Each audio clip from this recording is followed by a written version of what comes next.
They laughed when he dropped to his knees to scrub their boots. They mocked him when he cleaned up their deliberate messes. They called him the invisible old man, who didn't deserve their respect. But when a 4-star general walked past, every decorated officer in that room snapped to attention and saluted the janitor with trembling reverence, calling him Commander. Everything they thought they knew about power shattered in an instant. Stay with me until the end, and comment what city you're watching from, so I can see how far this story travels. The first light of dawn hadn't yet touched the Virginia hills when Elias Roarke pushed through the service entrance of Westbridge Military Academy. His cart, rattled one wheel, had been loose for 3 weeks now, singing that familiar off-key squeak with every rotation. He didn't bother reporting it anymore. Maintenance had a hierarchy of priorities, and an old janitor's equipment didn't rank. The hallways stretched before him in that particular silence that belongs only to institutions in the hours before they wake. Marble floors gleamed under emergency lighting. Along the walls, banners hung with words cadets recited, but rarely embodied discipline, honor, duty. Elias had seen those words on different walls in different languages, in places where they meant the difference between coming home and being carried home. But here they were decoration. He was 71 years old. His hands, gnarled and spotted with age, gripped the mop handle with the same precision they'd once held other instruments: a rifle, a radio, a wounded soldier's stretcher. His back protested the early hour, but he'd learned long ago that pain was just information. You acknowledged it and moved forward. The uniform he wore now was gray coveralls with Westbridge Maintenance embroidered across the back. The name tag read simply, Elias. No last name, no rank, no history. Just a first name for an invisible man. He started his rounds on the 2nd floor, West Wing, the dormitories where 237 cadets slept in various states of dreams and ambition. Some dreamed of commanding battalions. Others dreamed of medals and ceremony. A very few, dreamed of actually serving something larger than themselves. Elias knew the difference. He'd commanded enough young soldiers to recognize hunger versus purpose, ego versus calling. The bathroom outside room 214 needed attention. Someone, probably multiple someones, had engaged in what the academy politely termed high spirits. Toilet paper festooned the stalls like defeated surrender flags. Soap scum formed abstract patterns on mirrors. The floor suggested that respect for custodial staff ranked somewhere below respect for fire ants. He'd seen this room pristine yesterday evening. This was 6 hours of deliberate contempt. Elias said nothing. He never said anything. He pulled on latex gloves, filled his bucket, and began the systematic process of restoration. Soap to mirror, cleaner to porcelain, mop to floor. Each action performed with the same methodical attention he'd once applied to mission planning. Every mission had objectives. This one's objective was dignity, the space's dignity, if not his own. Jesus, he's actually doing it. The voice came from the doorway. Elias didn't turn around. He recognized the speaker, without-looking Cadet Landon Pierce, 19 years old, son of Senator Margaret Pierce, grandson of Ambassador Theodore Pierce, inheritor of a legacy that had apparently forgotten to include basic human decency in its genetic package. Dude, I literally pissed on that floor 4 hours ago. Another voice, Cadet Marcus Webb Landon's constant shadow. Think he knows? Who cares? He's a janitor. It's his job. Laughter. The particular brand of laughter that comes from people who've never had to clean up their own messes, literal or metaphorical. Elias kept mopping. The water swirled gray and grimy. He'd cleaned worse. Much worse. Sand and blood didn't come out of transport vehicles easily. You needed specific solvents, patience, and the ability to compartmentalize what those stains represented. "Hey, old man," Landon's voice grew louder. "You missed a spot." A wadded paper towel landed 3 feet from Elias's mop. Deliberately. Performatively. "Landon, come on, man." A third voice, quieter. Cadet Janitor Oakes, one of the few who sometimes said "good morning" when Elias passed. "What, I'm just helping him do his job." Landon's grin was audible. "He's here to serve, right? That's what service means." Elias bent down, picked up the paper towel, deposited it in his trash bag. His knees cracked like small arms fire. The sound made Marcus snort. He's gonna break a hip. "Nah, old guys are tough. My grandpa's like 80 and still plays golf. This guy looks like he fought in World War I." More laughter. Jennifer said something sharp that Elias couldn't quite hear, and footsteps retreated down the hallway. Silence returned. Elias finished the bathroom, checked his work with the thoroughness of a man for whom details meant survival, and moved his cart back into the hallway.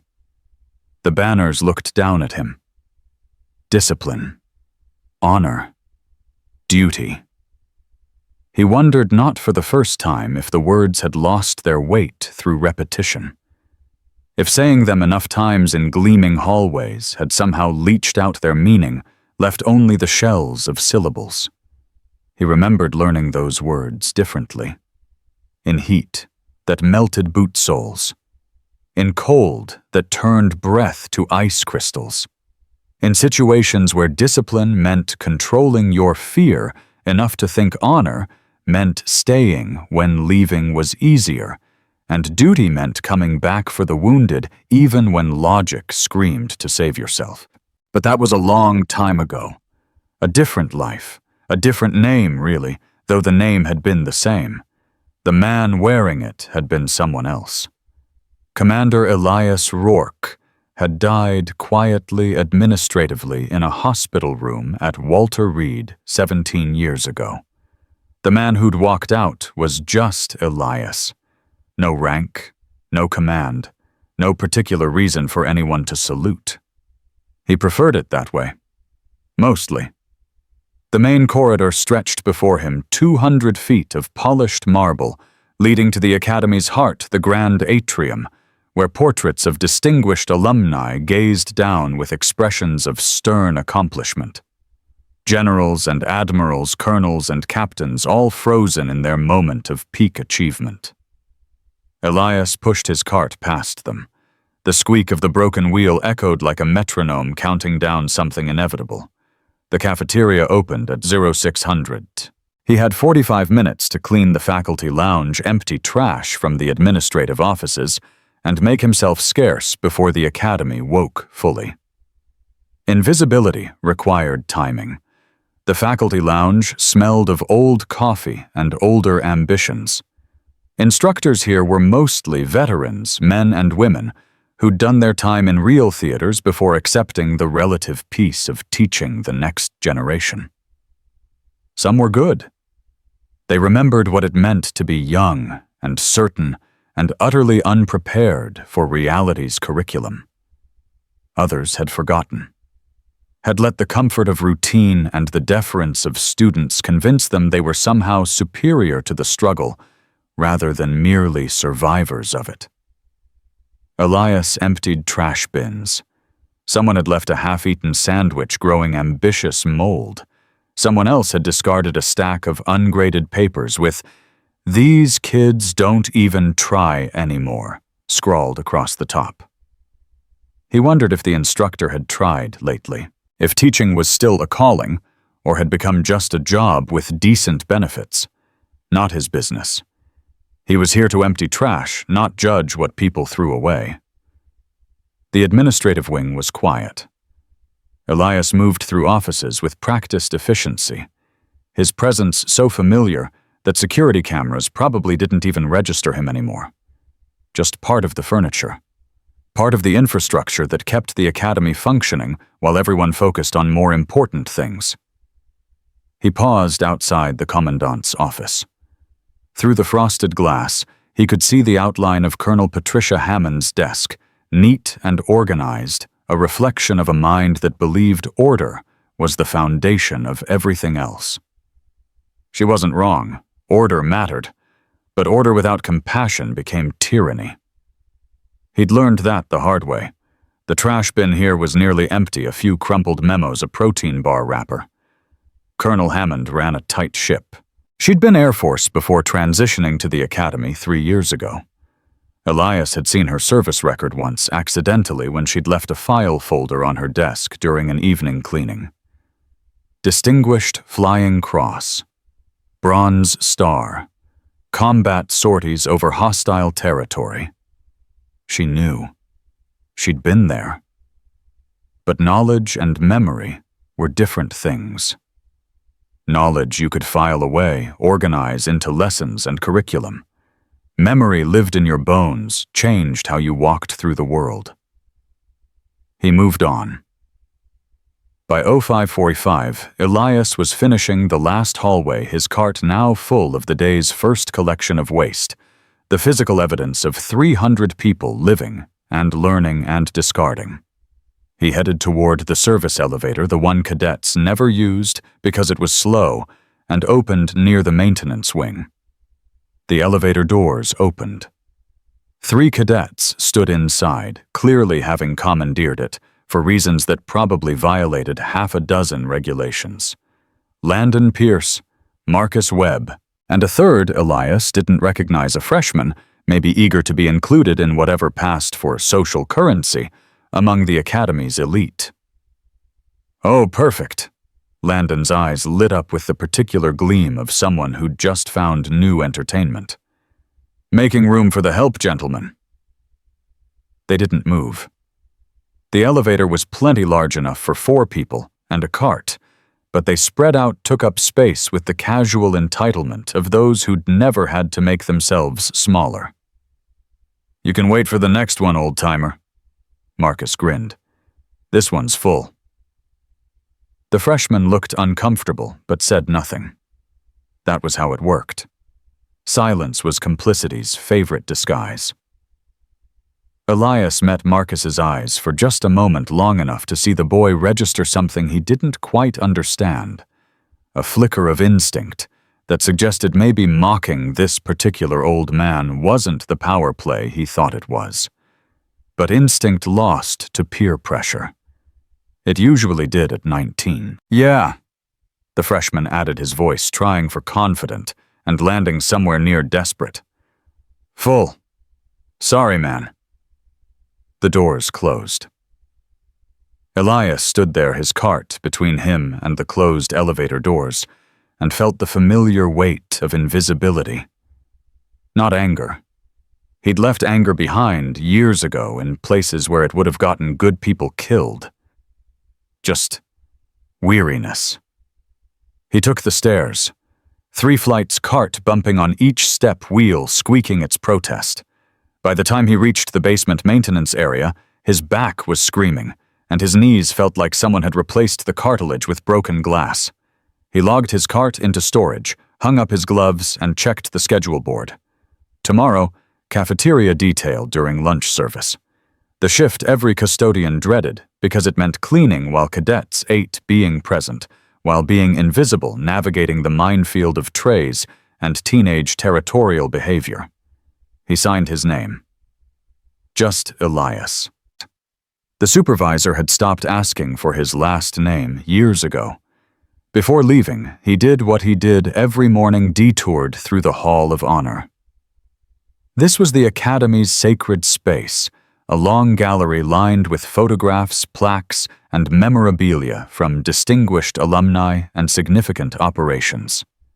Wars and peacekeeping missions, disasters, and rescues, the full spectrum of military service rendered in black and white and fading color. Most cadets rushed past, eager to get to class or breakfast. The history was just background noise to them set, dressing for their own future glory. But Elias stopped. Always at the same photograph. It was tucked in the corner, easy to miss if you weren't looking. Black and white, grainy, taken in harsh sunlight that had bleached out details. A young officer, maybe 30, saluted from the turret of a damaged vehicle. Behind him, smoke rose in thick columns. His uniform was filthy face, streaked with dust and exhaustion. But the salute was perfect, crisp, controlled. The small plaque beneath read, Operation Goliath 2003. Unit citation for extraordinary valor under fire. No names. No details. Just a moment frozen, removed from context. Elias stood there for 3 minutes like he did every morning. Remembering context. Remembering names. Remembering the weight of decisions made in smoke and chaos, the mathematics of choosing who might live and who definitely wouldn't if you chose wrong. 212 soldiers. That was the number he'd carried out of that situation. Not everyone. You never saved everyone. But 212 human beings who'd woken up that morning in hell and gone to sleep that night somewhere safer because of decisions made in seconds. The young officer in the photograph had made those decisions. Commander Elias Roarke had made those decisions. The janitor looking at the photograph had inherited the memory of making them. "You gonna stand there all day?" a voice behind him. Jerry Kowalski, the day shift supervisor, arriving early with coffee in hand. "Just looking." Elias turned away from the photograph. "You like that old war stuff, huh?" Something like that. "Bunch of ancient history, you ask me." Jerry sipped his coffee. "Kids today don't care. They're all about drones and cyber warfare. Boots on the ground is practically medieval to them." "Maybe. Anyway, heads up, there's some big symposium thing happening next week. Brass coming in, VIPs, the works. Commandant wants everything spotless. Might need extra hours." "I'll be here." "Yeah, you always are." Jerry studied him for a moment. "You got family, Elias? Someone waiting at home?" "No." "Huh." Jerry looked like he wanted to ask more, but didn't. People rarely did. Invisibility had its advantages. "Well, catch you tomorrow. Try to get some rest. Yeah, you look tired." "Always tired," Elias said, which was true. He left through the service entrance, emerging into full morning now sunlight beginning to warm the Virginia autumn. Cadets moved across the quad in formation, their synchronized steps a percussion of discipline and order. None of them looked at the old man leaving through the side door. He walked to the bus stop 3 blocks away. The academy was for them, not for staff parking, and waited on the bench someone had carved initials into decades ago. JP plus MR forever, inside a crooked heart. He wondered if JP and MR were still together, or if forever had lasted about as long as the bus bench's paint job. The number 7 bus arrived. The driver, Rosa, nodded at him. She was one of the few people who consistently saw him. "Morning, Mr. Elias." "Morning, Rosa." "Rough shift. Same as always." "Mm-hmm." She pulled into traffic. "You say that every day, but your eyes say different." He didn't respond. Rosa had learned not to push. His apartment was 12 minutes away in a complex that had been affordable housing 30 years ago and was now just housing you could afford if you didn't have other options. Second floor corner unit. The elevator worked about 60% of the time. Today it didn't. He took the stairs, his knees filing formal protests. Inside the apartment was exactly as he'd left it, which is to say exactly as it had been for the past 17 years. Minimalist not by design, but by disinterest.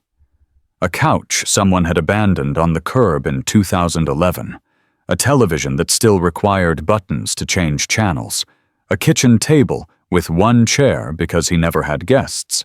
On the wall, a single framed item, his honorable discharge certificate. Not displayed prominently, just hung in the bedroom where only he would see it. Proof that the life before this one had existed, even if sometimes it felt like someone else's story. He made instant coffee, the cheap kind that tasted like industrial runoff, but had caffeine, and sat at his table. Tomorrow he'd wake up at Euro 400, take the bus, push his squeaky cart through halls where teenagers with trust funds and last names that opened doors would walk past him without seeing. He'd clean their messes, absorb their mockery with the same quiet endurance he'd once applied to much worse conditions, and return to this apartment to sleep dreamless sleep. That was the rhythm. That was the life. It was fine. It was enough. It had to be. Because Commander Elias Roarke had died in a hospital room, and the man who'd survived him had learned that sometimes the bravest thing you could do was simply continue. Show up. Do the work. Exist quietly in a world that no longer had a use for what you'd been. He finished his coffee, showered the Academy's day off his skin, and lay down in a bed that had molded to his shape through years of identical sleeps. Through the thin walls, he could hear his neighbor's television. A news anchor discussed a military operation somewhere distant, somewhere hot, somewhere young soldiers were learning the difference between training and truth. He hoped their commanders were good ones. Hoped they came home. Hoped someone would remember their names. Elias closed his eyes and found the sleep that had been waiting for him since dawn. Tomorrow the cart would squeak, the floor would need mopping, and the young people who didn't see him would continue not seeing him. Tomorrow would be exactly like today. Until it wasn't. The mockery started small, the way poison usually does, a drop here, a whisper there, building to something toxic through accumulation rather than intent. Or maybe intent was always there, just waiting for permission. Elias noticed it on Tuesday morning when he arrived for his shift. Someone had taped a piece of paper to his cart. The kind of effort that required premeditation someone had to stay up, create the thing, sneak down to the maintenance area, and affix it where he'd find it first thing. The paper was designed to look official, complete with the Westbridge Academy seal poorly photocopied at the top. Bold letters announced, Promotion Certificate, Senior Custodial Commander, First Class, Specializations, Advanced Mop Few Tactical Trash Deployment, Elite Floor Restoration, awarded for extraordinary service in the line of cleaning duty. Below that, a crude cartoon of a stick figure with a mop surrounded by stars and exaggerated military medals made from bottle caps glued to the paper. Elias read it once, carefully removed it, folded it into quarters, and placed it in his pocket. His face showed nothing. That was a skill you learned when survival depended on not broadcasting what you felt the enemy used your emotions as tactical data, and these kids, whether they knew it or not, were doing the same thing. He began his rounds. In the second-floor hallway, 3 cadets were gathered near the water fountain. They went silent when he approached, then erupted into barely suppressed laughter after he passed. He heard fragments, "Can't believe he just took it. Probably thinks it's real. Actually kept it." Marcus Webb's voice rose above the others. "Maybe we should get him a uniform. Little medals for most toilets cleaned and bravest response to cafeteria spills." Jennifer Oakes's voice cut through sharp. "You guys are assholes."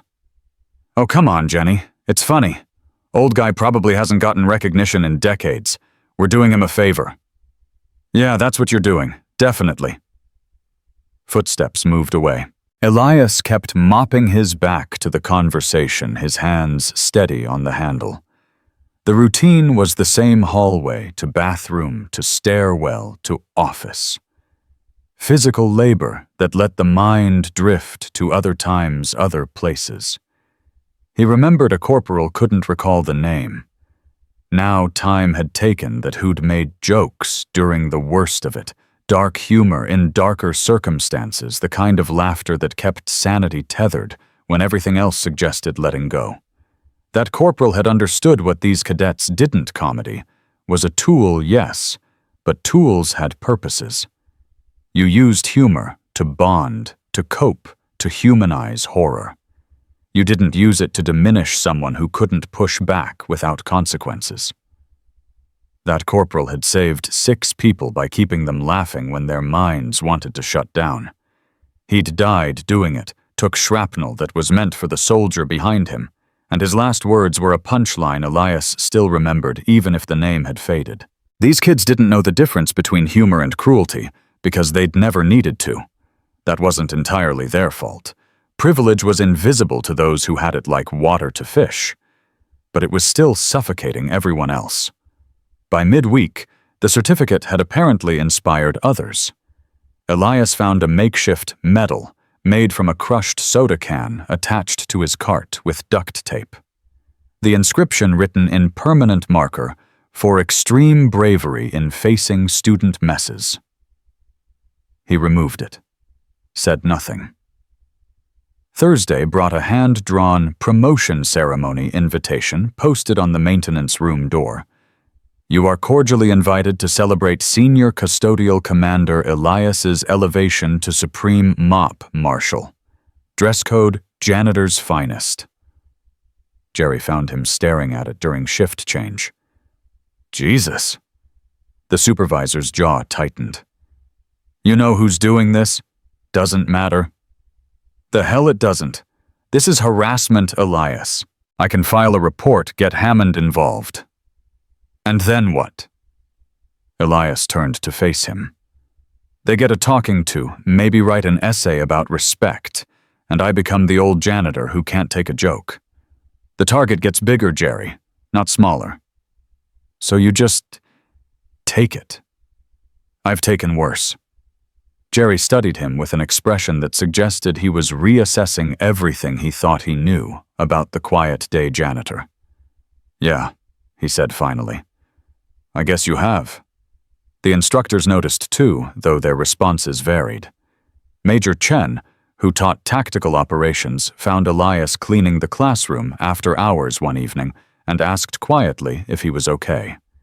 Elias said he was fine, and Chen had nodded slowly, like he understood all the things that fine actually meant when someone used it that way. Lieutenant Morrison, on the other hand, had witnessed one of the incidents, a cadet deliberately kicking over Elias's bucket in the hallway, and had simply kept walking, his discomfort visible in the quickening of his pace, but his intervention non-existent. That was the problem with institutional cultures. They ran on complicity as much as compliance. Everyone knew, everyone saw. But seeing without acting was just witnessing, and witnesses weren't the same as allies. Friday brought the week's crescendo. Elias was assigned cafeteria duty during lunch service, which meant navigating 400 cadets eating simultaneously in a space designed to showcase the Academy's grandeur, but not its empathy. The cafeteria was all soaring ceilings and natural light long tables arranged in precise rows where cadets sat according to year and social hierarchy. He pushed his cart to the staging area near the kitchen, began his work routine, wiping tables immediately after groups finished emptying trash bins before they overflowed, maintaining the careful invisibility that the job required.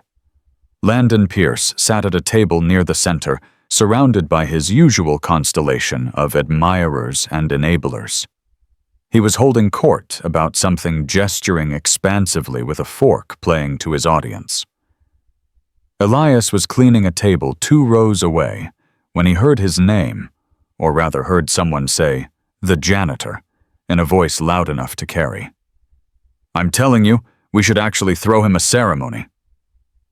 Landon's voice had that particular quality of someone who thought volume equaled wit.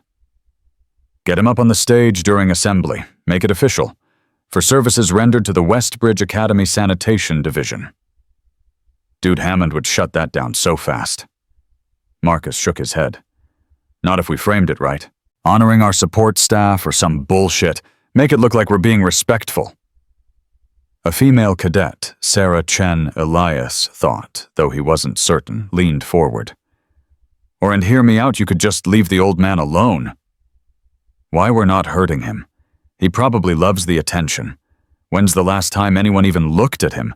Every time you make him clean up your deliberate messes?" Sarah's voice had an edge. "That kind of looking, that's his job, Chen. We're giving him job security." Elias continued wiping tables. The conversation wasn't new, he'd heard variations of it his entire tenure at Westbridge. The specifics changed, but the melody remained constant justification, rationalization, the mental gymnastics required to feel good about bad behavior. He'd seen it in commanders too sometimes. Officers who convinced themselves that brutality was strength, that cruelty to subordinates was leadership, that respect flowed from fear rather than trust. Those commanders got people killed. Not always themselves, they usually survived, but the people under them paid the price for ego masquerading as authority. "Incoming," someone at Landon's table muttered. Elias registered the warning half a second before it mattered. He turned just as Landon stood tray in hand and executed what was clearly a practiced accident. The tray tilted fell-scent plates and food and beverages cascading in a perfect arc that terminated at Elias's feet. Spaghetti and meat sauce, chocolate milk, a dinner roll that bounced twice before settling in the pooling liquid. The cafeteria didn't go silent, movies had lied about that, but there was a definite dip in ambient noise, a collective intake of breath as 400 people registered the moment and decided simultaneously whether to react or pretend they hadn't noticed. Most chose pretend. "Oh man, I'm so sorry." Landon's voice dripped with false contrition. "I'm such a klutz today.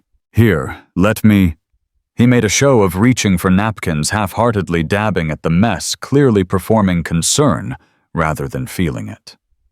Elias looked at him. Really looked. Not with anger or resentment, but with the detached assessment he'd once used to evaluate soldiers under stress. What he saw was a 19-year-old boy who'd been told his whole life that his last name was Armor, that consequences were for other people, that the world would bend to accommodate him because it always had. What he saw was someone who'd never been tested. Not really. Never faced a moment where his choices meant someone else's survival. What he saw was someone who might become a decent officer one day if life ever forced him to grow past this moment, or might become the kind of leader who got good people killed because he'd never learned the difference between rank and respect. "It's fine," Elias said quietly. "I've got it." He bent down, knees protesting, back aching, and began cleaning. The mop came out, the bucket filled with sudsy water. The routine that had become muscle memory took over. Landon stood there for a moment, perhaps expecting more reaction, then shrugged and returned to his table to quiet laughter and congratulatory shoulder punches. Sarah Chen appeared beside Elias with a handful of napkins. She didn't say anything, just knelt down and started helping her movements quick and efficient. "You don't have to," Elias told her. "I know." She kept working. They cleaned in silence. When it was done, Sarah stood, met his eyes briefly, and in that moment he saw recognition. Not of who he'd been, but of what this was. She saw it. She understood. "Thank you," he said. She nodded once and walked away. Elias finished his shift, logged out, took the bus home to his apartment where the elevator still didn't work, and the walls still transmitted his neighbor's television preferences. That night he didn't look at his discharge certificate on the wall. Instead, he sat at his kitchen table with instant coffee going cold in front of him and the fake promotion certificate unfolded beside his cup. "Advanced Mop Foo," he read aloud to the empty room. "Tactical trash deployment." He should have thrown it away. It was garbage designed to make him feel like garbage. But he'd kept it. Not because it was funny, or because he was somehow grateful for the attention, but because it was evidence, documentation. Proof that this was happening, that he wasn't imagining the erosion of dignity that came with being dismissed by people who thought dismissal was harmless. In another life, he would have filed a report, would have used official channels to address official wrongs. But Commander Roarke was dead, and Elias the janitor had no channels, no leverage, no last name that opened doors or commanded attention. He was just an old man with a mop cart, and memories that sometimes felt more real than the present. The coffee went cold. The night got late. Eventually he slept. The pattern continued through the following week. Small cruelties compounding. A "Reserved for Senior Custodial Commander" sign taped to a mop closet. Whispered laughter as he passed. The sense that he'd become entertainment, a character in someone else's story, rather than a person in his own life. Jerry pulled him aside on Wednesday. "Hammond's calling a faculty meeting about respect and conduct," the supervisor said. "Apparently some instructors complained about how support staff are being treated." "That'll fix everything," Elias said without inflection. "Hey, it's something. Better than nothing." "Is it?" Jerry didn't have an answer for that. The meeting happened Thursday afternoon. Elias wasn't included, support staff rarely were, but he heard about it through the maintenance gossip network. Colonel Hammond had apparently given a stern speech about Westbridge values and treating all personnel with dignity. She'd referenced the Academy's honor code. She'd reminded instructors of their responsibility to model behavior. She hadn't named specific incidents, hadn't identified perpetrators, hadn't outlined consequences, which meant she'd done what institutions always did, acknowledged the problem in abstract terms while avoiding concrete action that might actually change anything. Elias continued his shifts. The mockery didn't stop, but it went quieter, more subtle. The overt ceremonies ceased, but the underlying dismissal remained. He was still invisible, when convenient still an object of amusement, when boredom required entertainment. But something was shifting in the Academy's atmosphere, though Elias didn't recognize it at first. There were more closed-door meetings, more whispered conversations among senior staff. An energy in the administrative wing that suggested something was being planned. He learned what it was on a Friday morning when he was cleaning the commandant's office and overheard Hammond on a phone call. "Yes, sir, we'd be honored to host. Of course, General Denning. The annual leadership symposium is exactly the right venue. Yes, sir, the cadets will benefit tremendously from your experience." Elias's hands stopped moving. The mop handle went still in his grip. General Marcus Denning. That was a name he knew, a name connected to smoke and chaos and decisions made when death was the default and survival required miracles. He forced himself to continue cleaning to maintain the invisible routine, but his mind was suddenly elsewhere. Else when? 22 years ago. Desert heat that made thinking difficult and breathing painful. An ambush that turned routine patrol into massacre. 212 soldiers trapped, surrounded ammunition running low communications cut hope becoming theoretical. and a young lieutenant named Marcus Denning, 26 years old, taking shrapnel in 3 places but refusing evacuation until every soldier under his command was accounted for. Elias Commander Roarke then had carried that lieutenant to the extraction point personally, had held pressure on wounds while calling in air support with his other hand, had promised Marcus Denning that he'd make it home, and had moved heaven and hell to make that promise real. The lieutenant had survived, had thrived, had become the kind of officer the military built legends around: strategic brilliance combined with genuine care for the people under his command.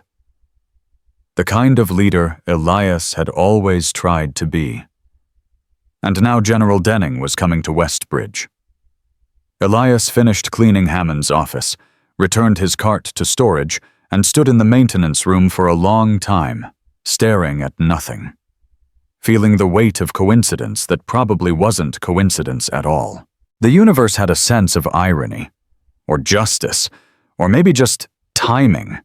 He pulled the crumpled promotion certificate from his locker where he'd stored it, looked at the crude drawings and mocking words, thought about the boy who'd created it, and all the other boys and girls who'd participated in making an old janitor their entertainment. They didn't know, couldn't know. He'd made certain of that by choosing invisibility over recognition service over status. But General Marcus Denning would know, and in 3 weeks during the leadership symposium in front of the entire academy, that knowledge would collide with ignorance in ways no one was prepared for. Elias refolded the certificate, placed it back in his locker, and headed home. That night, for the first time in months, he didn't sleep dreamlessly. He dreamed of sand and smoke, of young faces trusting him to bring them home, of decisions that lived in his bones, even when his mind tried to file them away as history. He dreamed of being Commander Roarke again just for a moment, and woke up as Elias the janitor in an apartment with an broken elevator and thin walls with a shift starting in 4 hours and a squeaky cart waiting for him at the academy. The routine continued. The mockery persisted in its quieter form. The cadets walked past him without seeing, and the instructors saw without acting, and the institution proclaimed values it didn't enforce. But something was coming, something inevitable, something that would shatter every assumption they'd built about who mattered and who didn't, about what strength looked like, and what leadership meant. 3 weeks felt like forever, and no time at all. The 3 weeks collapsed into days, then hours, then the particular kind of morning where everything ordinary was about to become extraordinary, and nobody knew it yet, except the man pushing a mop cart through pre-dawn silence. Elias arrived at Oro 4:30 on symposium day. Earlier than usual, though, his shift didn't officially start until 0500. He told himself it was to get ahead of the extra work the academy had been in preparation mode for days, every surface polished to mirror brightness, every corner inspected for dust that might embarrass the institution in front of visiting dignitaries. But that was a lie, he told himself, with the same discipline he'd once used to tell soldiers that everything would be fine, when fine was a fantasy. The truth was simpler and more complicated. He didn't know what today would bring, but he knew it would bring something, and being early meant being prepared, and preparation was the only variable you could control when chaos was inevitable. The grand atrium had been transformed. Rows of chairs faced a temporary stage where the commandant's podium stood flanked by flags United States Virginia and Westbridge Academy, each pressed and hung with ceremonial precision. Banners declaring "Leadership through Service" had been mounted on the walls. The whole space hummed with the kind of expectant energy that preceded important events. Elias cleaned around the edges, careful not to disturb the setup. His cart's squeaky wheel echoed in the empty space, a metronome counting down to something. By 600, other staff arrived. caterers wheeling in coffee urns and pastry tables, AV technicians checking microphone levels and projection systems.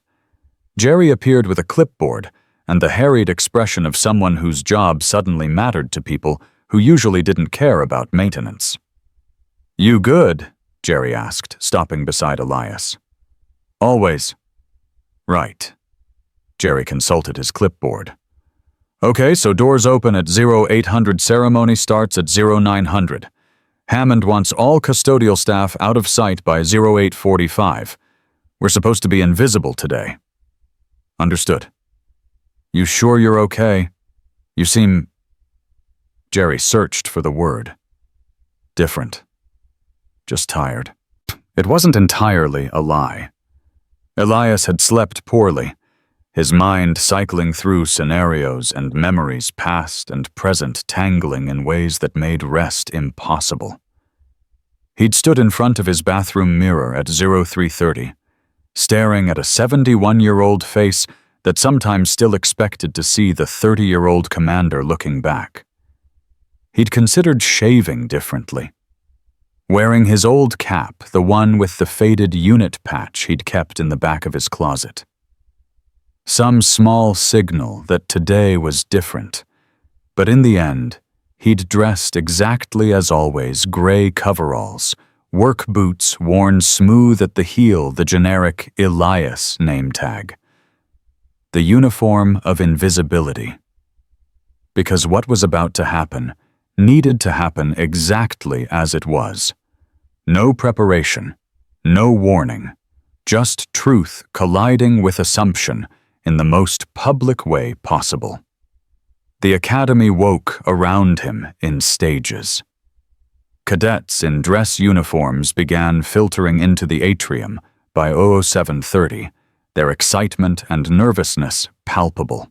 This was the kind of event that mattered for their careers, being seen by a 4-star general, making impressions that might become recommendations that might become opportunities.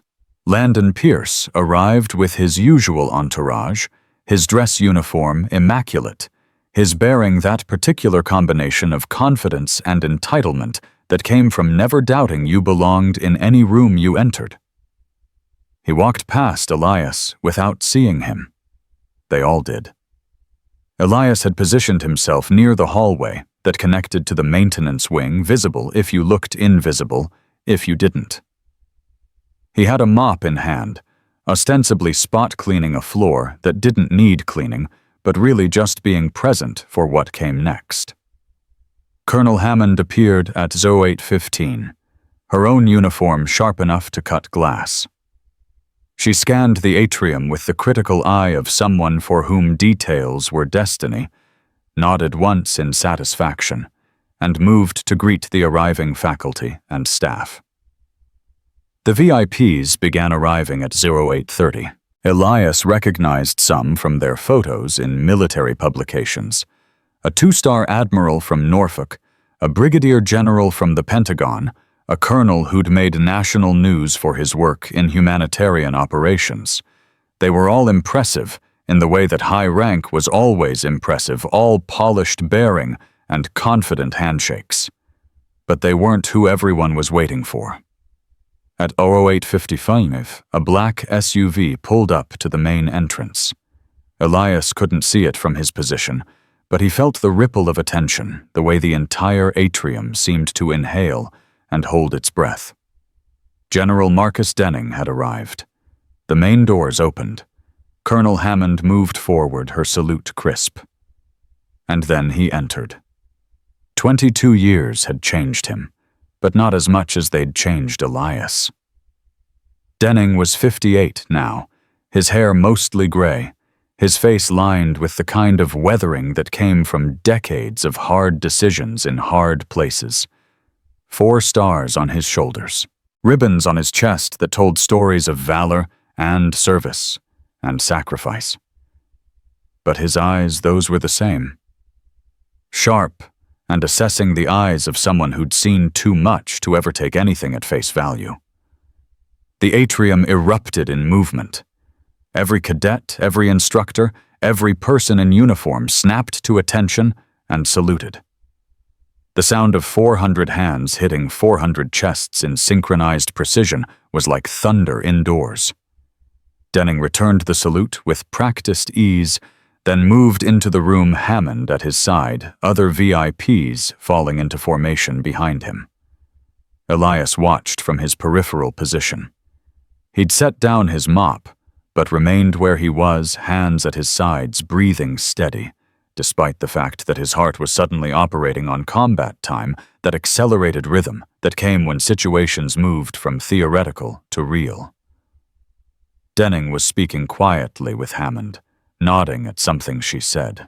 They were moving toward the stage, following the planned route that would take them past rows of attentive cadets and up to the podium where Denning would deliver whatever wisdom he'd prepared for this audience. That was how it was supposed to go. That was the script. But then Denning stopped walking. He'd passed the first row of cadets, was maybe 20 feet from the stage, when his head turned slightly, like he'd heard something, or sensed something, or simply felt that particular tingle of instinct that kept soldiers alive when logic said they should be dead. His eyes swept the room, passed over cadets and instructors, moved to the periphery, found Elias standing in the maintenance hallway with a mop cart and gray coveralls and 71 years of living quietly, and stopped. For 3 seconds, nothing happened. The atrium held its collective breath without knowing why. Hammond looked confused. The other VIPs glanced at each other uncertainly, but Elias and Denning were suddenly the only two people in the room separated by 20 years and 50 feet and entirely different lives, but connected by something that didn't care about distance or time or the accumulated weight of everything that had happened since a young lieutenant had taken shrapnel and an older commander had promised he'd make it home. Denning's expression did something complicated shock and recognition, and something that might have been the closest thing to tears a 4-star general allowed himself in public. Then he turned fully away from the stage, away from Hammond and the VIPs, and the entire carefully orchestrated ceremony, and walked directly toward Elias. The crowd's confusion was audible. Murmurs rippled through rows of cadets. Hammond actually said, "General," in a voice pitched between concern and bewilderment. Denning ignored all of it. He walked past the last row of chairs, past the perimeter of the official ceremony space, into the hallway where maintenance workers were supposed to be invisible. He stopped 3 feet from Elias and saluted. Not the casual return salute he'd given the atrium full of officers and cadets. This was different. This was a salute given with every ounce of respect and recognition and gratitude that a human being could compress into a single gesture. His spine was steel, his hand was perfectly positioned, his eyes never left Elias's face. "Sir," Denning said, his voice rough with emotion, but carrying clearly in the suddenly silent space. "It is an honor to finally meet you in person." Elias stood frozen for half a heartbeat. Every instinct said to deflect, to dismiss, to maintain the invisibility that had protected him for 17 years. But you didn't leave a fellow soldier's salute unreturned. Slowly, with the muscle memory that never really faded, no matter how long you pretended to forget, Elias brought his hand up in a salute that was somehow both rusty and perfect.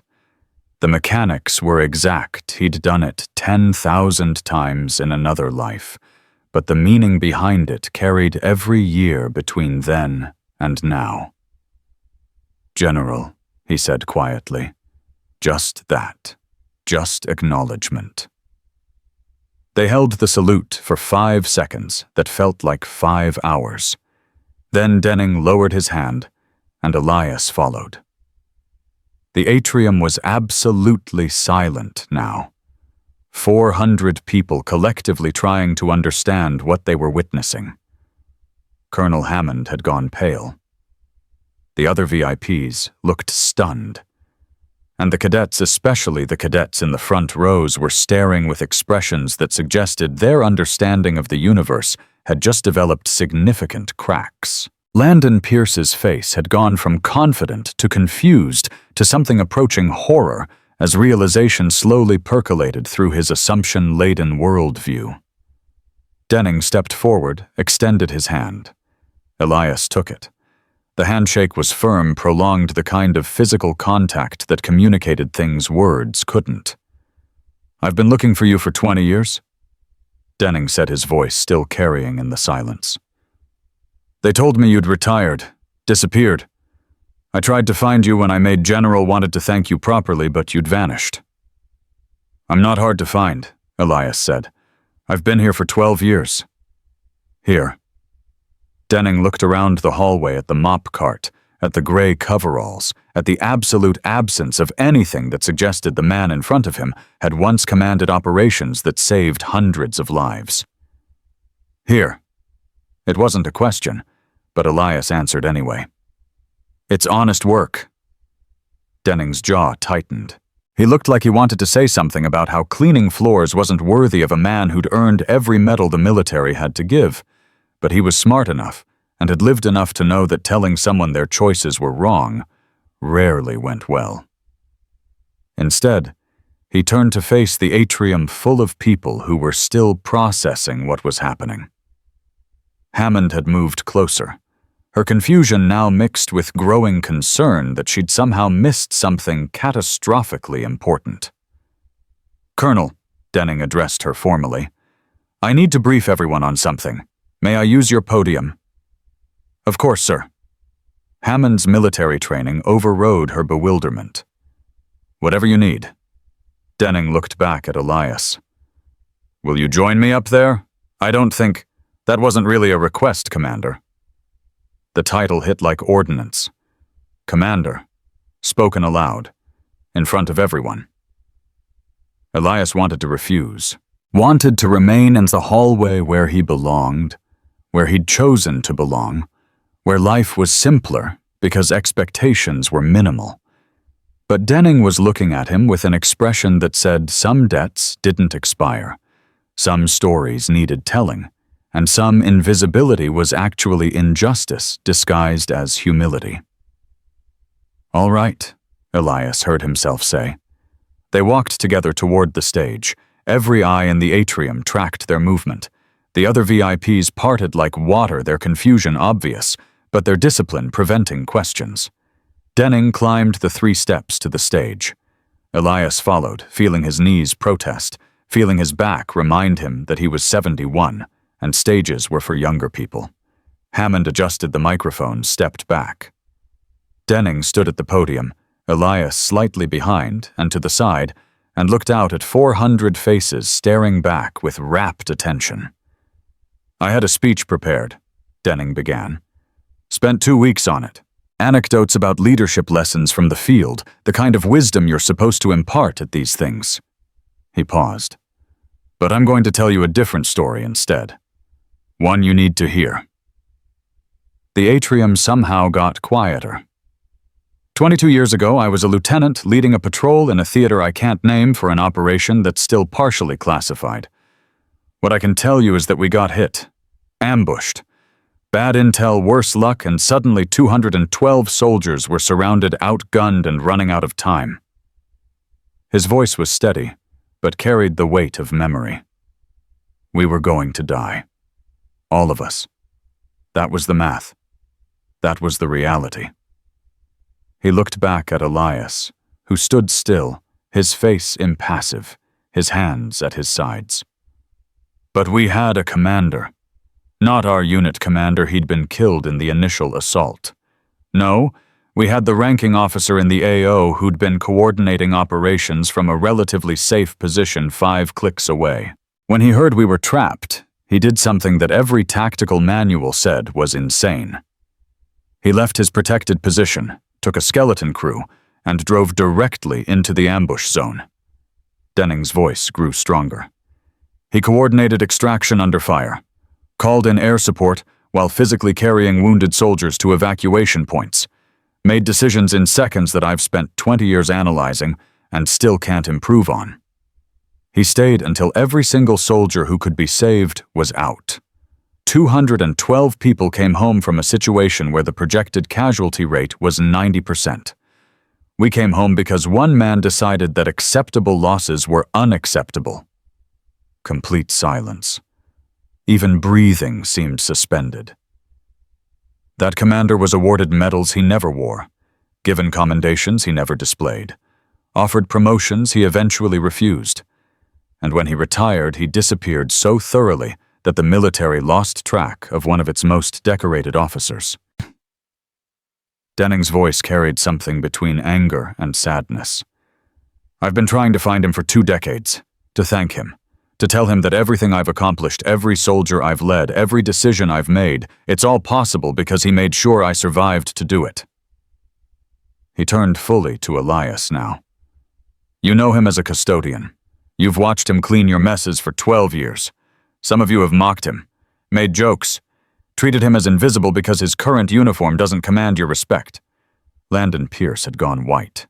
Several cadets around him looked like they wanted to disappear through the floor. But I know him as Commander Elias Roarke, my commanding officer, my hero, the man who taught me that leadership isn't about the uniform you wear, it's about the decisions you make when everything's on the line, and there's no good option, only less bad ones. Denning's voice broke slightly on the next words. Sir, would you please join me at the podium? Elias didn't want to. Every fiber of his being wanted to retreat back to the maintenance hallway, back to invisibility, back to the life where he didn't have to be Commander Roarke with all the weight that title carried. But some orders you followed even when they weren't really orders. He stepped forward, stood beside Denning, looked out at an atrium full of young faces staring at him with shock and shame and dawning understanding. The microphone was suddenly in front of him. Denning had stepped slightly back, giving him the floor. Elias looked at the microphone for a long moment, then at the faces, then at Landon Pierce, sitting rigid in the 3rd row, his cocky confidence completely demolished. I don't have a speech prepared, Elias said finally, his voice quiet but carrying. I'm not good at speeches anymore. Haven't been for a long time. He paused, gathering thoughts that had been filed away for years. General Denning is being generous about what happened 22 years ago. The truth is messier.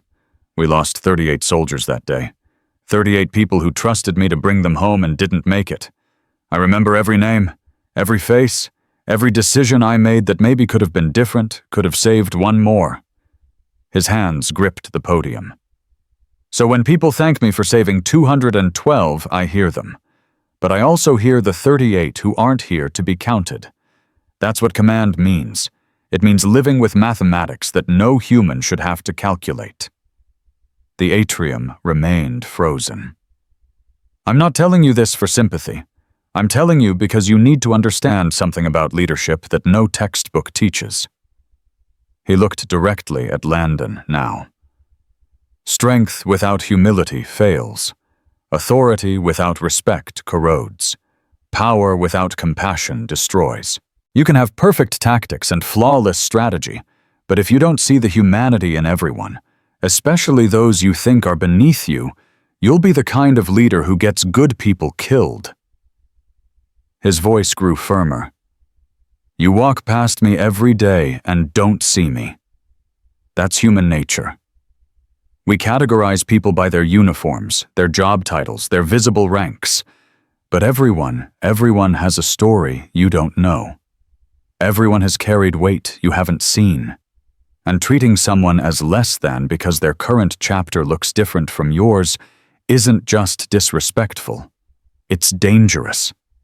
Because one day, you'll be the one who needs grace, who needs someone to see past your current circumstance to your inherent worth. He released the podium.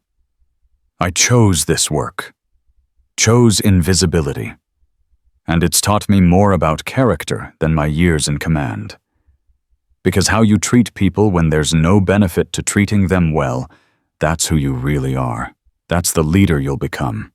Silence held for 5 heartbeats. Then from the back row a cadet stood. then another. Then suddenly the entire atrium was standing, but not in applause, in salute. 400 hands rose in synchronized acknowledgement, but this time the gesture carried weight it hadn't before. Elias stood there, an old man in coveralls on a stage he'd never wanted, and slowly returned the salute to an atrium full of people who were finally truly seeing him. The salute held for what felt like an eternity, compressed into seconds. 400 hands remained raised, 400 pairs of eyes locked on the old man in coveralls who'd just redefined everything they thought they understood about worth and respect and what it meant to truly serve. Elias lowered his hand first. The gesture released everyone else, and the sound of 400 arms dropping simultaneously was like a wind passing through the atrium. But nobody sat down. They remained standing, trapped in that peculiar space between revelation and response. Knowing something profound had shifted, but not yet understanding how to navigate the new terrain. General Denning stepped forward, placed a hand briefly on Elias's shoulder, a gesture of solidarity that spoke volumes, then addressed the room again. "I'm going to deviate from the planned program," he said. "Commander Roarke and I need to speak privately. Colonel Hammond, I trust you can facilitate a brief recess." Hammond, who'd been standing off to the side, looking like someone who'd just watched their carefully organized world get detonated, snapped back into professional mode. "Of course, sir. Cadets at ease. 15-minute recess. Remain in the atrium." The spell broke. Movement returned, but it was subdued, uncertain. Cadets sat down, slowly began whispering to each other, their voices creating a low hum of processing and reckoning. Denning guided Elias off the stage, Hammond trailing behind. They moved toward a side conference room, the one normally reserved for visiting dignitaries and important meetings. The irony wasn't lost on Elias.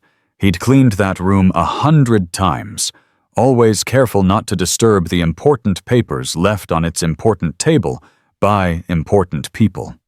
Now, he was walking in through the front door instead of entering through the service entrance.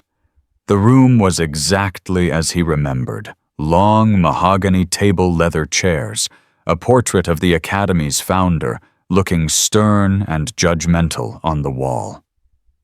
Hammond closed the door behind them, cutting off the murmur from the atrium.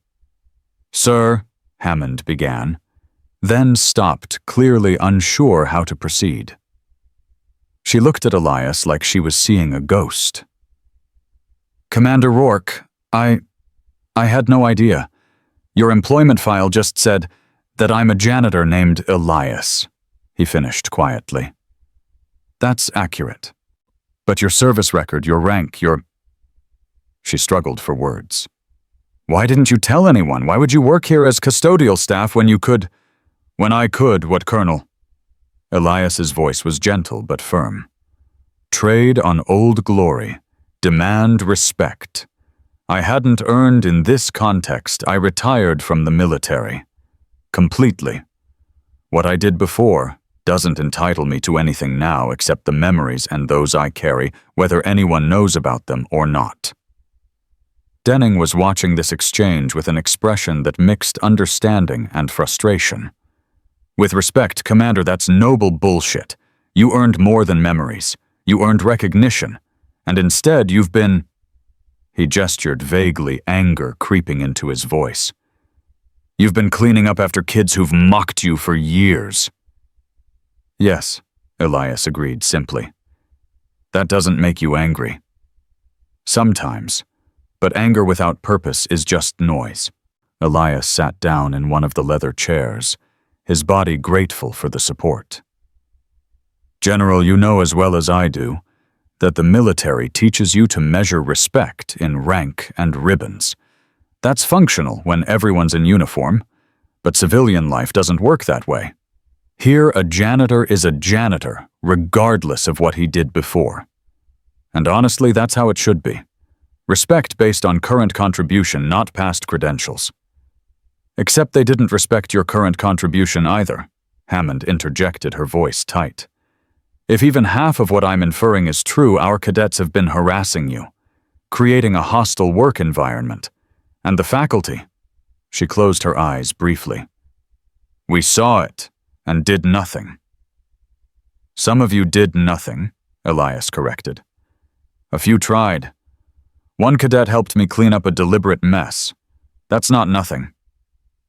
Denning sat across from him, leaned forward. Commander, I need you to understand something. What happened to you here that's not just unfortunate. It's dangerous. These kids are going to become officers. They're going to command real soldiers in real situations. And if they can't see the humanity in a janitor, how the hell are they going to value the lives of the people under their command? That's exactly why I spoke, Elias said. Not for me. For whoever they'll lead next. The room fell quiet. Hammond paced to the window, stared out at the quad, where cadets in previous generations had walked, probably carrying the same assumptions as the current crop. This is systemic, she said finally. It's not just a few bad cadets. It's a culture that's allowed contempt to masquerade as hierarchy. We've taught them discipline and tactics and strategy, but somehow we've failed to teach them basic human decency. Not somehow, Denning said. We've failed because we've made respect conditional. We've tied it to rank instead of humanity. Hell, I've done it myself. How many enlisted soldiers have I walked past without really seeing them? How many support staff have I treated as furniture? He looked at Elias. You just gave me a masterclass in leadership, and the lesson is one I should have learned decades ago. Elias shook his head. The lesson isn't new, General. It's ancient. We just keep forgetting it, because remembering is harder than reverting to convenient hierarchies. Hammond turned from the window. We need to address this, immediately. Not with a speech or a policy memo, but with real structural change. Agreed, Denning said. But it needs to come from you, Colonel. I'm here today and gone tomorrow. You're the one who sets the culture. Hammond's expression hardened with determination. Then we set a new culture, starting now. They talked for another 10 minutes, sketching out frameworks and commitments, the General providing strategic insight, while Hammond translated it into institutional action. Elias mostly listened occasionally, offering perspective when asked, but primarily watching two competent leaders recognize a failure and choose to address it rather than excuse it. Eventually, Hammond checked her watch. We should return to the atrium. The cadets need to hear from both of you. Elias stood his body, reminding him that he was still 71, regardless of what revelations had occurred. What exactly do they need to hear? The truth, Hammond said simply. That we failed them by allowing this culture, and that we're changing it. They returned to find the atrium in subdued conversation. But the moment the door opened, silence reasserted itself. Everyone stood, not at attention this time, but in respect that felt less automatic and more chosen. Denning and Elias returned to the stage. Hammond joined them, standing at the podium with the bearing of someone about to make a difficult but necessary statement. Be seated, she instructed. The rustle of 400 people sitting was the only sound. Hammond gripped the podium, her knuckles white. I owe Commander Roarke an apology. A public one. Her voice carried the weight of command, but underneath it was something rawer shame. For 12 years, a decorated combat veteran has worked at this academy in a custodial capacity. And for 12 years, our institution has failed to see him, failed to respect him, failed to enforce the values we claim to hold sacred. She paused, looking out at the cadets. Some of you have actively mocked him, created cruel promotions and ceremonies designed to humiliate. Others witnessed this behavior and said nothing did nothing, allowed contempt to flourish through your silence. And the faculty, myself included, saw what was happening and made excuses. We told ourselves it was harmless, that support staff understood it was just jokes, that intervention would be awkward or difficult. Her voice grew harder. We were wrong. Harmless cruelty is still cruelty. Understanding doesn't equal accepting, and awkward conversations are the bare minimum price we should pay to maintain basic human dignity. Landon Pierce sat rigid in his seat, his face a mask of misery. Around him, other cadets wore similar expressions: shame, regret, the particular discomfort of having your worst behavior illuminated for public examination. This ends today, Hammond continued. Effective immediately, Westbridge Military Academy is implementing what we're calling the Roarke Standard. It's named for Commander Roarke, not to embarrass him, but to ensure we never forget what happens when we allow hierarchy to override humanity. She outlined the framework: mandatory bystander intervention training for all cadets and faculty, a formal reporting structure for harassment of any personnel regardless of rank or position, curriculum, changes to include servant leadership, and the ethics of respect, and perhaps most significantly, consequences with teeth. Not just stern talks, but actual disciplinary action, including dismissal for egregious violations. We're also implementing a restorative practice program, Hammond added. When harm occurs, and it will occur because we're all human, the response will include direct engagement between those who caused harm and those who experienced it. No more hiding behind institutional apologies. You'll face the people you've hurt and reckon with the impact of your choices. The atrium absorbed this in silence. These weren't suggestions or aspirational goals. This was policy structural change, the kind of institutional commitment that would outlast any individual's tenure. Hammond stepped back from the podium. General Denning has agreed to work with our curriculum committee to develop leadership modules around these principles, and Commander Roarke has graciously agreed to speak with small groups of cadets who wish to understand his experience and perspective. Elias blinked. That was news to him. He hadn't agreed to anything except coming back to the stage. But before he could object, Denning leaned over and whispered, "You don't get to drop that truth and then vanish again, Commander. These kids need to hear from you. Directly." Damn. The general had maneuvered him. Hammond continued. "But before any of that, I believe some of you have something to say." Silence stretched. Then from the third row, Landon Pierce stood. His face was pale, his hands trembling slightly. For a long moment he just stood there, clearly warring with himself. When he finally spoke, his voice was barely audible. "Commander Roarke, He stopped, swallowed hard. "There's no excuse for how I treated you. I can explain it boredom trying to impress people being an entitled asshole, but none of that makes it okay. I deliberately made your job harder. I mocked you. I created those fake promotions and ceremonies. I thought it was funny." His voice cracked. "It wasn't funny. It was cruel. And I'm sorry. That word doesn't fix anything, but it's all I have right now." He sat down abruptly, like his legs had given out. For 3 seconds, nobody moved.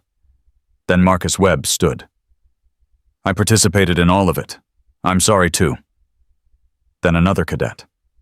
Then another. They weren't making excuses or asking for forgiveness, just standing and acknowledging their actions and apologizing with the kind of raw honesty that only comes when comfortable delusions get shattered. Sarah Chen stood. "I didn't participate, but I didn't stop it either. I saw what was happening and told myself it wasn't my business. That silence made it worse. I'm sorry for that." More cadets stood. Some had been active participants. Others had been passive witnesses. All were reckoning with the same fundamental failure: they'd allowed someone's current circumstances to define their worth. And in doing so, they'd revealed everything about their own character deficits. When the standing finally stopped, Roughly a third of the atrium was on its feet. The other 2/3 sat in various states of discomfort, realizing that not having actively participated didn't mean they were innocent.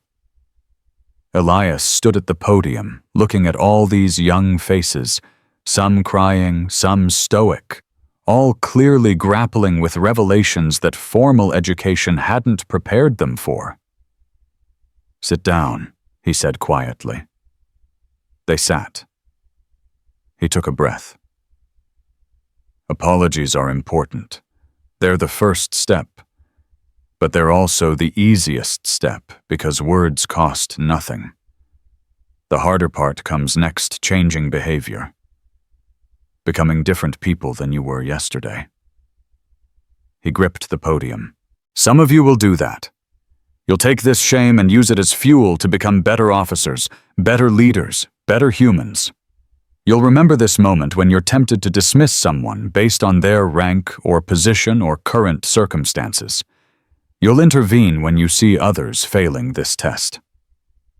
His gaze swept the room. "But some of you won't. You'll feel bad today, and slightly bad tomorrow, and then the discomfort will fade and you'll revert to comfortable patterns. That's human nature. Change is hard. Sustained change is harder." He paused. "The question isn't whether you feel bad right now. The question is what you're willing to do differently going forward. That's what I'll be watching for. That's what your future soldiers will depend on." General Denning stood, then joined Elias at the podium. "The commander's right. This moment changes nothing unless you choose to let it change you. Leadership isn't about never making mistakes. It's about what you do after the mistake becomes visible." He looked at Hammond. "Colonel, I'd like to propose something. Every incoming class at Westbridge should hear Commander Roarke's story. Not as punishment, but as foundation. Before they learn tactics and strategy, they should learn this: everyone has worth respect isn't conditional, and how you treat people when there's no benefit to treating them well defines who you really are." Hammond nodded. "Agreed. Commander Roarke, would you be willing to speak with each incoming class?" Elias wanted to say no, wanted to retreat back to invisibility and squeaky carts and the simple math of cleaning schedules. But he looked at Landon Pierce, still pale and shaken, and at Sarah Chen, who'd helped clean up a deliberate mess, and at the hundreds of other faces trying to process a lesson that might actually stick if he didn't abandon them now. "Yes," he heard himself say. "I'll do it." The rest of the symposium proceeded, but in a completely different atmosphere. Denning gave a modified version of his planned speech, weaving in themes of humility and service. Other speakers adjusted their remarks on the fly, suddenly aware that their audience had just received an education that made theoretical leadership principles concrete. During breaks, something unprecedented happened. Cadets approached Elias. Not with mockery or performative respect, but with genuine questions and careful apologies. He answered honestly, declining to make them feel better, but also declining to shame them further. The work was theirs to do. He could only point the direction. By late afternoon, when the symposium officially concluded, Elias was exhausted in ways that had nothing to do with physical labor. Emotional excavation was more draining than any cleaning shift. He was preparing to leave through the service entrance old habits when Jerry found him. "Hey," the supervisor said awkwardly. "So I guess I've been calling you by your first name for 12 years, when I should have been—" "Elias is fine," Elias interrupted. "Commander Roarke died a long time ago. I'm just Elias." "Yeah, but—" Jerry struggled. "You're also apparently a legitimate war hero who saved hundreds of lives, and I've been treating you like a janitor," Elias finished. "Which is what I am. This doesn't change that, Jerry. Tomorrow I'll still show up at 0500 with my squeaky cart and mop the same floors." Jerry stared at him. "You're serious?" "Completely." "That's—" Jerry shook his head. "I don't know if that's the most humble thing I've ever heard, or the craziest." "Maybe both," Elias said. He headed for the door, then paused. "Jerry, thank you for treating me decently, even when you thought I was just a janitor. That mattered more than you know."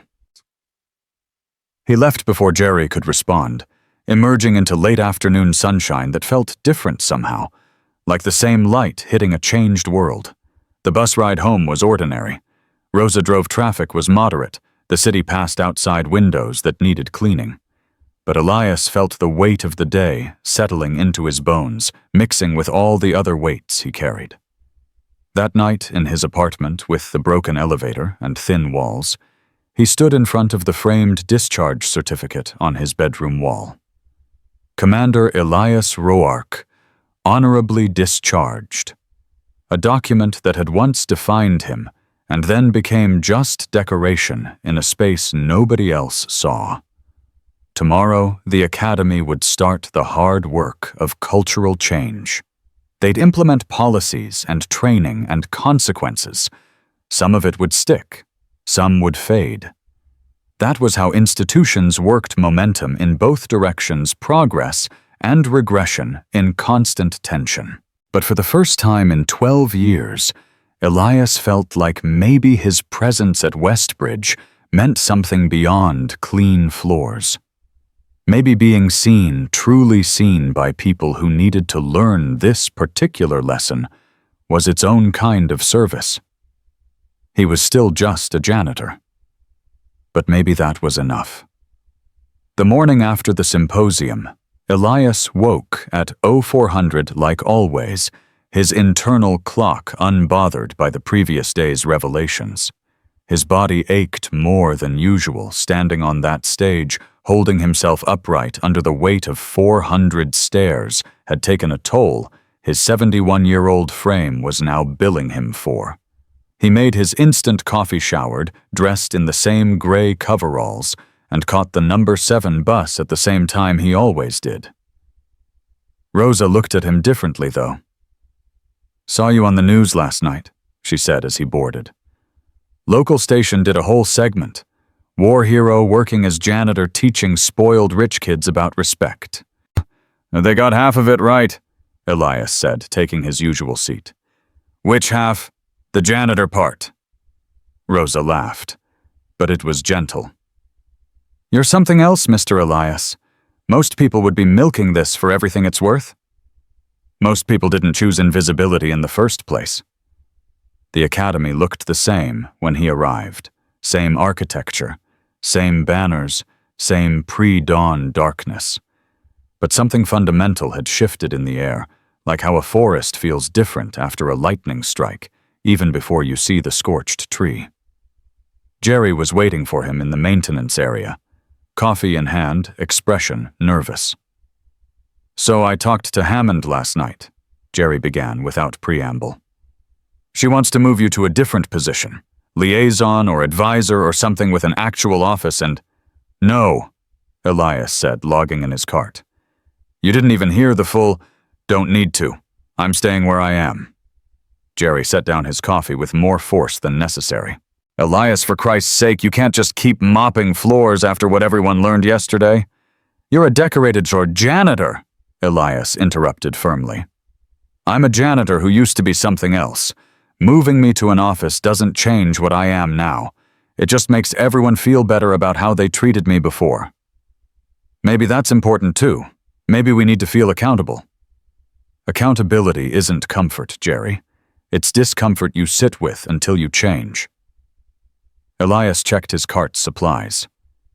"The best way for this place to reckon with what happened is for me to keep doing exactly what I've been doing. Except now everyone has to face who they dismissed every time they see me." Jerry opened his mouth closed. It opened it again. "That's either really wise or really stubborn." "Can't it be both?" The supervisor laughed despite himself. Yeah, I guess it can. Elias began his rounds. The hallways were empty at this hour, but he noticed something new. The photograph in the Hall of Honor, the one of the young officer saluting from the damaged vehicle, now had a proper plaque beside it. He stopped to read it. Commander Elias Roarke, Operation Goliath, 2003.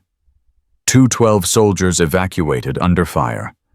The quiet command leadership, without applause, service, without recognition, strength with humility. Elias stared at it for a long moment. The words were nice, well-intentioned, but they also felt like they belonged to someone else, someone who existed in black and white photographs, rather than in color with aching knees and a squeaky cart. He moved on. By 0600, cadets began filtering into common areas for morning routines. Elias was cleaning a bathroom on the second floor when 3 of them entered, not the usual boisterous energy, but subdued, careful. They saw him and froze. "Morning," Elias said neutrally, continuing to wipe down sinks. "Morning, sir," one of them replied automatically, then caught himself. "I mean morning, Commander. Or should we call you—" "Elias is fine." Awkward silence. The cadets used the facilities with unusual quietness, washed their hands with extra thoroughness, like performing normalcy required concentration. As they were leaving, one turned back. "My dad served under you. Lieutenant Morrison, well, he's a colonel now. He called me last night after seeing the news. He said you were the reason he survived his first deployment." Elias paused in his cleaning. Morrison. The name connected to a face young and terrified in a situation that should have killed him but didn't because of decisions made in smoke and chaos. "Your dad was a good soldier. I hope he's doing well." "He is. He said to tell you thank you if I ever got the chance." The cadet hesitated. "I'm sorry, I never knew. I must have walked past you 100 times. You didn't know because I didn't tell you. Can't apologize for that." The cadet nodded slowly and left with his companions. Through the doorway, Elias heard their whispered conversation fading down the hallway, fragments about respect and assumptions, and how everything felt different now. The pattern repeated throughout the day. Cadets who'd previously looked through him now looked at him, really looked with discomfort and curiosity and the beginning of understanding. Some apologized again. Others just nodded in acknowledgement, not sure what words existed for navigating this new terrain. Landon Pierce appeared during the lunch shift.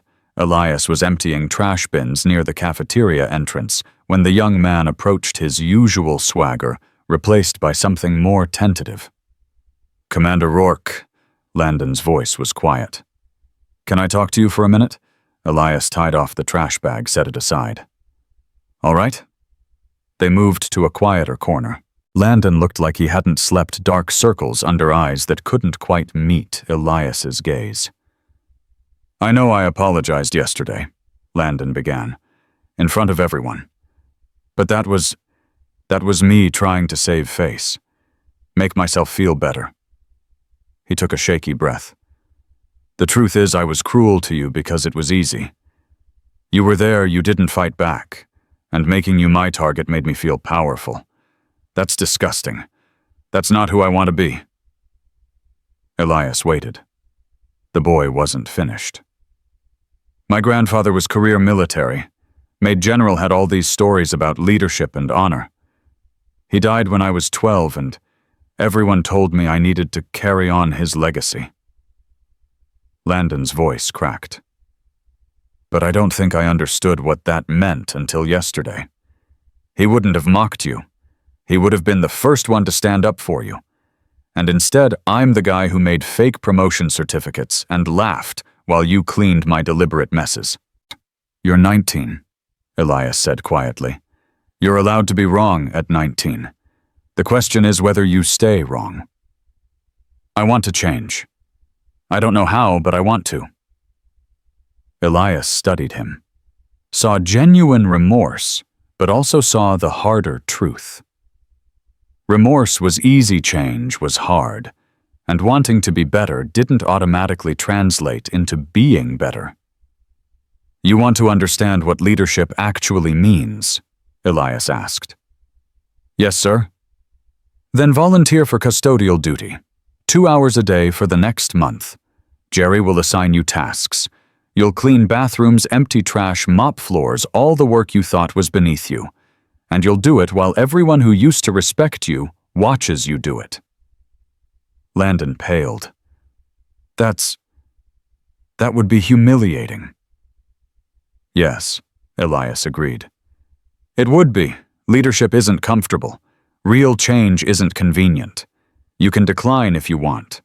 But if you're serious about becoming someone your grandfather would respect, this is how you start.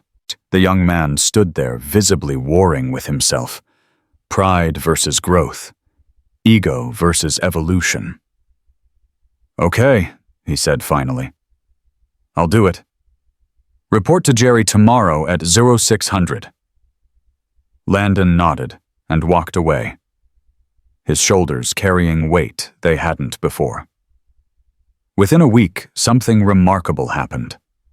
3 more cadets volunteered for custodial duty, not as punishment, but as learning. Sarah Chen was one of them.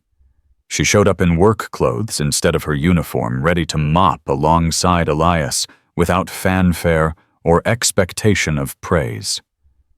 Why? Elias asked her during a shared shift cleaning the library. Because I spent 2 years walking past you without seeing you, Sarah said, scrubbing a stubborn stain. And I want to understand what that invisibility feels like. Plus, this work is harder than it looks. That deserves respect. By the 2nd week, Colonel Hammond had integrated the custodial volunteering into the Academy's leadership curriculum, not mandatory, but available for cadets who wanted practical experience in servant leadership. The waiting list grew to 20 names. Jerry was overwhelmed, but happy. Never thought I'd see the day when rich kids lined up to clean toilets, he said, reviewing the volunteer schedule. Whatever you did, Elias, it's working. It's not me, Elias corrected. It's them choosing to be uncomfortable. I'm just here with the mop bucket. The institutional changes Hammond had promised began materializing. Bystander intervention training became mandatory, led by instructors who'd undergone their own training first. The curriculum added modules on power dynamics, systemic respect, and the ethics of hierarchy. Most significantly, the Academy established an anonymous reporting system for harassment of any personnel and actually followed through with investigations and consequences. 2 cadets were expelled in the 3rd week for egregious violations that predated the symposium but had been documented and ignored. The message was clear: the new standards weren't aspirational, they were enforceable. General Denning returned a month later for a follow-up visit. He'd worked with the curriculum committee to develop a permanent leadership module titled Command Under Silence, Leading Without Applause. It was built around case studies of leaders who'd served without recognition, who'd made critical decisions in obscurity, who'd understood that real strength didn't require an audience. Elias was asked to guest lecture for the module's pilot session. He stood in front of 40 senior cadets, including Landon Pierce, who'd faithfully completed his custodial hours and requested permission to continue, and spoke about decisions made in extremity, about carrying the weight of lives saved and lives lost, about choosing service over status.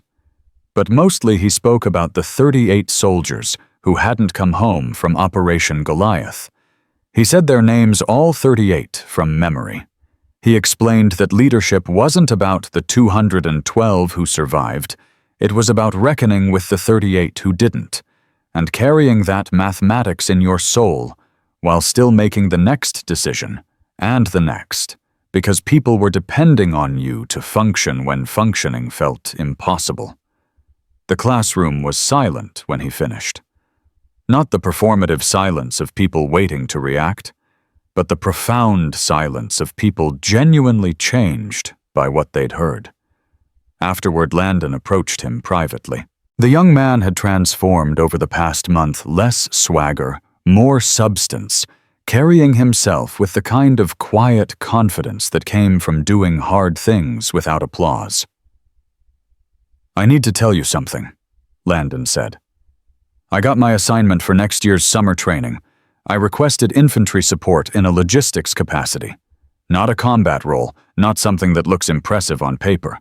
I asked to work supply chain in a theater where I'd be supporting soldiers in the field without ever getting credit for it." "Why?" Elias asked, though he suspected he knew. "Because I need to know if I can serve when nobody's watching.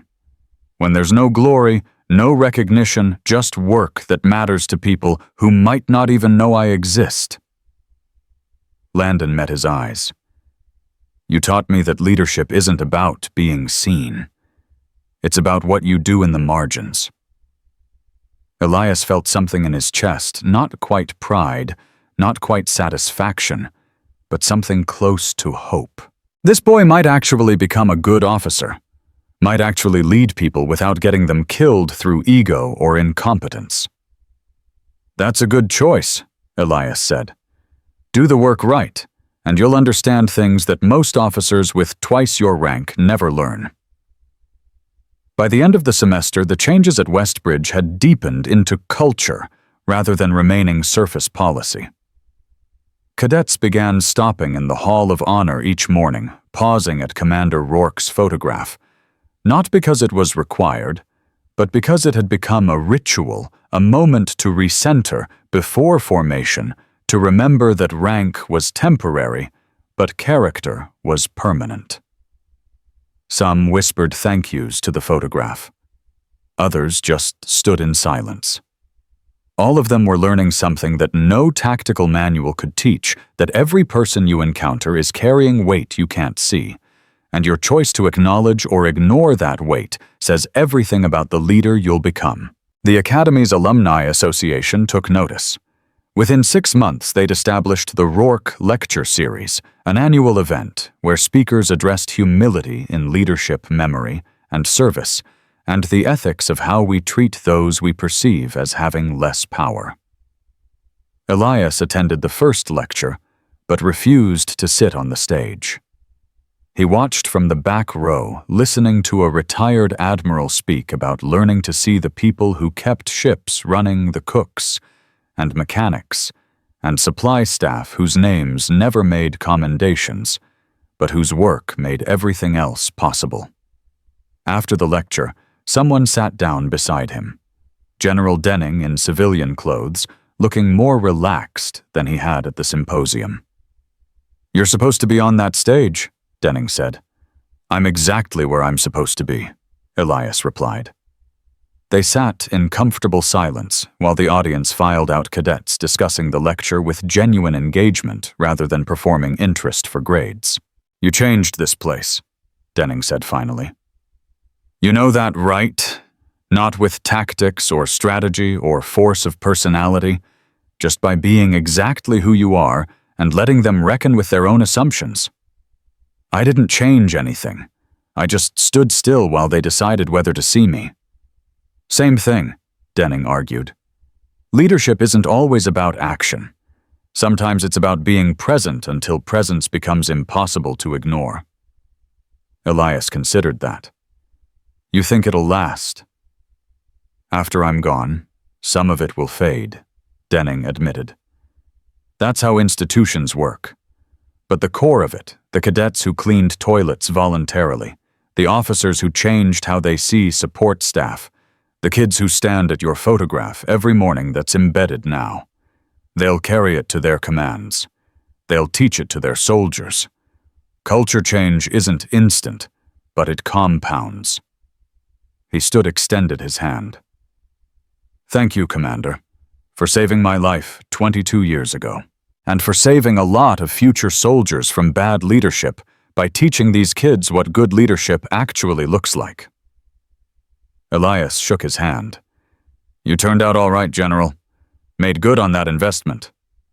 "Trying to," Denning said. "Every day trying to." Elias continued his custodial work. He still arrived at 0400, still pushed the cart with the squeaky wheel that maintenance never quite fixed, still cleaned bathrooms and emptied trash and mopped floors with the same methodical attention he'd always applied. But now cadets said good morning. Instructors asked how he was doing. Staff members learned his full name and used it with respect that came from understanding rather than obligation. The invisibility had lifted. But not entirely. Elias still moved through the academy with quiet efficiency, still preferred the margins to the spotlight, still chose service over status in every daily decision. The difference was that now, when people looked at him, they saw him, really saw him, not just as Commander Roarke with his decorated past, but as Elias the Janitor, with his present commitment to showing up, doing the work, and treating every task with dignity, regardless of its perceived importance. Years passed. Elias aged more slowly than expected, perhaps sustained by purpose, or maybe just stubborn biology. His knees bothered him more. His back required careful management. But he kept working, kept showing up, kept being the living reminder that worth wasn't determined by rank or recognition. Cadets graduated and joined the military, carrying lessons learned from a man in coveralls who'd taught them that strength without humility fails, that respect begins before you know someone's resume, and that how you treat people when there's no benefit to treating them well defines everything about the leader you'll become. Some of those graduates sent letters back to the academy addressed to Commander Roarke. They wrote about moments in their commands when they'd remembered the lesson, when they'd stopped to see the person others overlooked, when they'd intervened to protect someone without power, when they'd chosen service over self-interest because an old janitor had shown them what real leadership looked like. Elias kept those letters in a box in his apartment. He never responded, didn't need to. But he read them sometimes on nights when the weight of 38 names felt particularly heavy. The letters reminded him that mathematics wasn't always about loss. Sometimes it was about multiplication, 212, saved becoming thousands served well by officers who'd learned to lead with humanity instead of just authority. On his 76th birthday, Jerry tried to throw him a party. Elias declined, but accepted a small cake in the maintenance break room shared among the custodial staff, who'd become his actual community over 15 years of early mornings and shared labor. "You ever regret it?" Jerry asked, cutting the cake. "Staying here when you could have done anything else?" Elias thought about it honestly. "Sometimes. But regret doesn't mean wrong. I chose this. Some days I question the choice. Most days I'm at peace with it." "That's the most Elias answer I've ever heard," Jerry laughed. "What were you expecting?" "I don't know. Something profound about service and sacrifice." "Service isn't profound," Elias said. "It's just showing up when you said you would and doing what needs doing. That's not philosophy. That's Tuesday." But even as he said it, he knew it wasn't entirely true. Service was ordinary and profound, simultaneously mundane in its daily execution, extraordinary in its cumulative impact. He continued working until he was 78.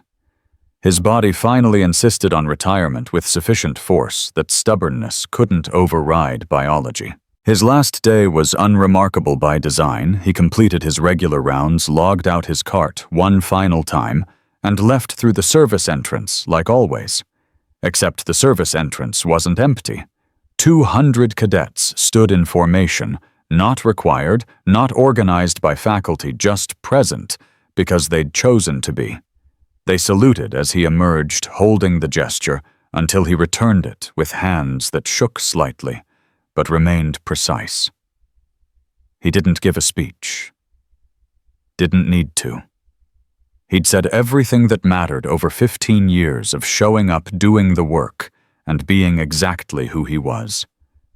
He simply walked through the saluting formation, nodded once to Colonel Hammond, who stood at the edge watching with tears she didn't bother hiding, and headed for the bus stop, where Rosa waited with the number 7. "Last ride home as a working man," Rosa said as he boarded. "Just another Tuesday," Elias replied. "You really believe that?" He looked back at the academy, at the building where he'd spent 15 years being invisible, until he wasn't where he'd taught lessons about leadership that no classroom could replicate. "Yeah," he said finally, "I really do. The work was the work. Whether anyone saw it didn't change what it was." Rosa smiled and pulled into traffic. Elias died 4 years later, quietly in the same apartment with the elevator that never quite worked right. He died in his sleep, which was more mercy than many soldiers received. His funeral at Arlington was attended by 300 people. Former soldiers who'd served under him, cadets, who'd learned from him, staff who'd worked beside him, and generals who'd been shaped by his example. They buried him with full honors. 21-gun salute, flag folded with precision. General Denning delivered the eulogy, speaking about a leader who'd understood that command wasn't about the uniform you wore, but the decisions you made and the people you served, and the quiet choice to show up every day even when nobody was watching. At Westbridge, they erected a statue in the Hall of Honor, not of Commander Roarke in military dress, but of Elias the janitor with his mop and cart captured mid-stride in the act of ordinary service. The plaque read simply, "Elias Roarke, 1954 to 2036. He taught us that leadership begins with seeing respect, starts before credentials, and the truest strength is choosing service when applause is absent. Every person matters. Every moment counts. Every choice reveals who you are." Cadets still stop there every morning, continuing a ritual that began decades ago and shows no signs of ending. They pause before formation, whisper thank yous to a man who chose invisibility until visibility taught lessons no one else could, and carry forward the understanding that rank is temporary, but character is permanent, that power without compassion destroys, and that how you treat people when there's no benefit to treating them well defines everything about who you'll become and what you'll build, and whether the people you lead will trust you enough to follow, when following requires courage. The work continues. The lessons endure. And in a marble corridor washed in early light, a bronze mop rests against a cart with one wheel that never quite turned right, and a name tag that says simply Elias. Proof that the most important commanders sometimes wore coveralls, that the strongest leaders often chose margins over spotlights, and that real legacy isn't measured in medals worn, but in lives changed by someone who understood that service without recognition is still service, dignity. Without applause is still dignity. And showing up when nobody's watching is exactly when character matters most. Réessayez.